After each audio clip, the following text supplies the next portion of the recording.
Good evening. The important thing is I made it. So on the way, we are worried that maybe we'll be terribly late, but at least not too late. We'll get here.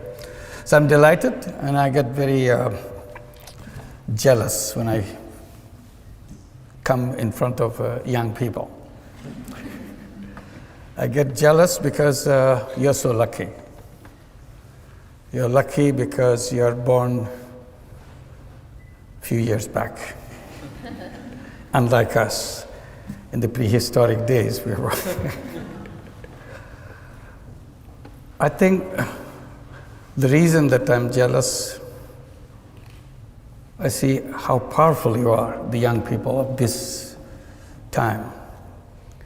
And I tell young people today are the most powerful generation in the entire human history.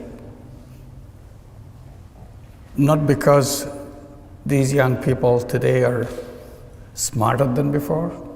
It's about the same. Smartness is the same.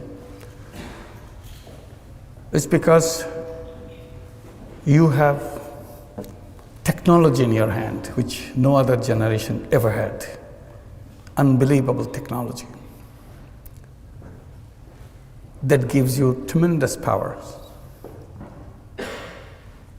On the surface, you look like just like another human being. But in reality, each one of you is a Superman and a Superwoman because of the power you get from the technology. So technology is an issue for me, excites me completely. People usually tell young people that you are the leader of the future.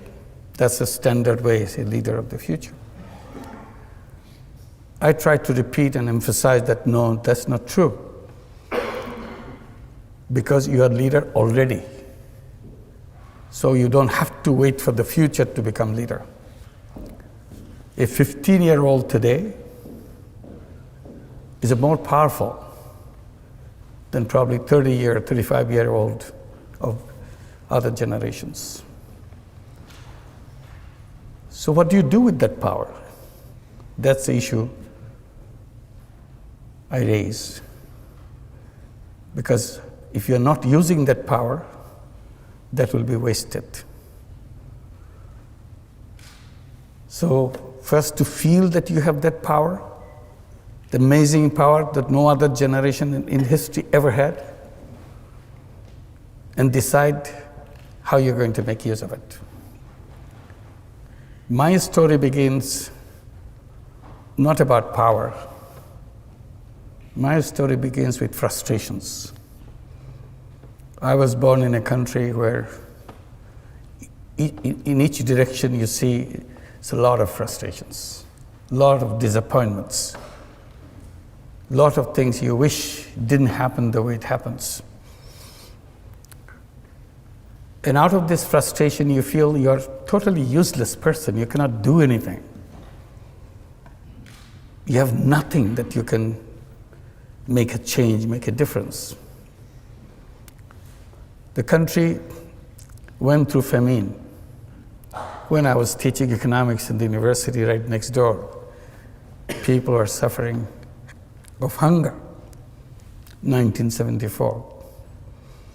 So I felt all the theory that I teach is useless stuff, has nothing to do with people's life.